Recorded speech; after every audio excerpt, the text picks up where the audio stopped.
Hey, how's it going? I'm Brad Bell, working with Dylan Wade and Mick Young Park, and this video is reporting on Harris Scarfe. So basically, this video is going to look at the collapse of Harris Scarfe. We're going to give a brief background of the situation with them, look at the ethical issues that they're faced with, and then later on we're going to start exploring 3 relevant corporate governance principles that relate to this situation. And then we're going to, following on from that, we're going to look at how those 3 principles could have prevented the collapse in the first place.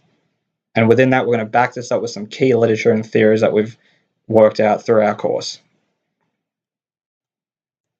So in introduction, the Australian Securities Exchange Corporate Governance Council provides 8 corporate governance principles, and they are laying solid foundations for management oversight, structuring the board to add value, instilling a culture of acting lawfully, ethically and responsibly, safeguarding the integrity of the corporate reports, making timely and balanced disclosures, respecting the rights of security holders, recognizing and managing risk, and remunerating fairly and responsibly.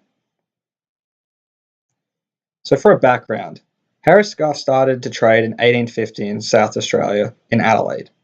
And essentially they were a major supplier of household goods, agricultural goods, and industrial supplies. But one of the main events that happened was the acquiring and control of Harris Scarfe by Sir David Trescothick in 1976. After this, Harris Scarfe expanded rapidly, acquiring more and more department store sites, and it culminated in 2001 when they encountered a weakening asset position and cash flow problems. So this led to them essentially being put into voluntary administration. And what essentially happened was that the board, and Trescothick in particular, allowed and permitted the CFO to overstate assets by up to 45 million, and essentially allowed him to manipulate the books and the reports of Harris Scarfe. So what we found was that Harris Scarfe, their chairman and their board, had too much control and were not independent. There was a lack of internal controls as well, and those lack of internal controls were needed to stop this from occurring in the first place, or even catching it earlier. The internal audit committee was found to also be controlled by the chairman and the CFO, controlled essentially by a group of non-independent members, which is completely against having an independent audit committee in the first place. And we also found ethical issues relating to the old auditors, PwC. They had some suspect payments paid to them for extra work. So the main ethical issues we found were this lack of management and board integrity, this lack of internal controls, this lack of independence, and the lack of having oversight and safeguarding the integrity of these financial reports. So that brings us to the relevant corporate governance theories. And the first one that we found was relevant was laying solid foundations for management and oversight. So essentially what that's about is a listed entity should establish and disclose the respective roles and responsibilities of an entity's board and the management for help review their performance. So the related theory in this is agency theory. So agency theory looks at how there are agents who essentially perform duties on behalf of the principal, and in this case it's management who runs the business on behalf of the board and the shareholders. And there's conflicts of interest that arise here that you need oversight of management and the board to help stop these conflicts of interest happening. So what we found was also that the chairman and his family owned 40% of the shares in Harris Scarfe.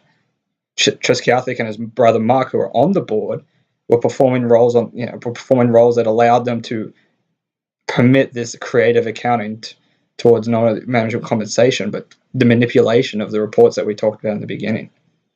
So from a prevention point of view, we found that recommendation 1.6 and 1.7 having a regular disclosure process to evaluate the performance of the committees that were needed, the board members and the senior executives within this listed entity, to provide that oversight, to show whether they were performing in the best interest. That oversight was needed to show or even catch the manipulation that was happening, and it was needed, to stop that from even occurring in the first place. The second one was structuring the board to be effective and adding value.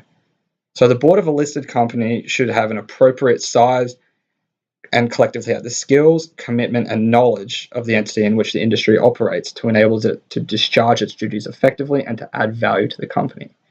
So the related theory point of view is the legitimacy theory, and we found that was important because organizations seek legitimacy in terms of an implied societal contract that occurs, and they seek legitimacy through holding up their end of the bargain in this case, and they do that through disclosure. They do that because society as a whole holds high value independence, honesty, and transparency to outsiders. So it's super important to have this structured board as well as providing this disclosure to them about the structure of the board. And what we found was, from a negative point of view, was the chairman and his brother again owned 40% of the shares. They had this close relationship with the board as well. So, and the board itself had a very lacking level of independent board members. In 2001, it was 3 non-independent to 3 independent, which is still not enough to really stop in its tracks this kind of manipulation from happening. We've also before looked at the non-independence of the audit committee, where the chairman himself and the CFO were on the audit committee, obviously allowing that manipulation to occur. So from a prevention point of view, we found that recommendation 2.1 of having a high-performing effective board is essential, filled with independent members so that this sort of thing can be caught earlier and the people are up to date with the skills and the knowledge to just on their own be able to look at the books and go, okay, something isn't quite right in my own sense, and be able to highlight that to stop these things from actually going on as long as they did to lead to the voluntary administration. There needs to be full disclosure from a candidate's point of view of actually being elected onto the board in terms of their interests, their positions, and relationships with the company and outsiders.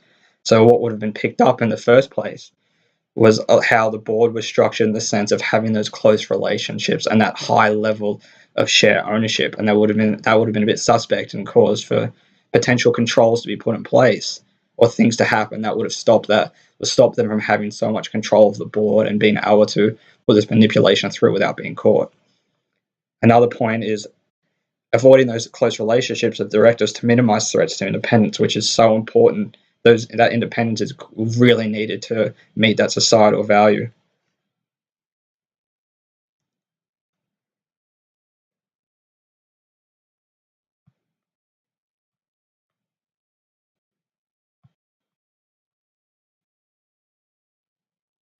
Management and the third and final principle that we thought was relevant to the collapse of Scarfe was Principle 4 of the ASX Corporate Governance Council list of principles, which is to safeguard the integrity of the corporate reports. We chose this principle due to the nature of the misconduct of Scarfe board members and the audit committee to prepare and accept fraudulent and deceptive financial reports from internal and external auditors. Principle 4, safeguard the integrity of the corporate reports, outlines recommendations for publicly traded companies in regard to audit committee independence and board disclosures. On the theory side of things, we concluded that the agency theory is the most fitting because of the relationships between the audit committee, senior management, and external stakeholders. The most prominent agency theory tenet that appears to be the reasoning of the collapse of Scarfe would be the issue of the horizon problem between senior management and external stakeholders. The horizon problem is when there is inconsistencies between senior management and external stakeholders in terms of rewards and benefits. These inconsistencies were quite clear, with senior management willfully releasing false financial reports to signal to stakeholders that Scarfe was financially healthy and an ongoing concern, in order to retain their own financial and job security at the expense of stakeholders. Principle 4, safeguard the integrity of corporate reports, may have prevented this or lessened the impact of the collapse of Scarfe due to the principle laying down the frameworks and foundations for adequate independence, overseeing the financial reports, and to ensure that they're accurate and fair in presentation and detail. In summary, we established the background to the lead-up of the collapse of Scarfe to obtain the motives and ethical issues that initiated the downfall. Scarfe lacked board and audit committee independence, a lack of board and senior management oversight, as well as a lack of internal controls to stop or rectify the deceptive conduct. The relevant ASX corporate governance principles that we concluded with were Principle 1, lay solid foundations for management and oversight. Principle number 2, structure the board to be effective and add value. And lastly, Principle number 4, safeguard the integrity of corporate reports. The main recommendations within these principles include enforcing independence of the audit committee, which would have prevented manipulation of the reports, the creation and disclosure of a board that was independent and had adequate members and skill mix to show legitimacy while reducing the likelihood of manipulation of the reports, and also the disclosure and implementation of senior executive and board member performance evaluations. We established that if Harris Scarfe had followed the ASX recommendations of our chosen principles, it could have prevented the collapse.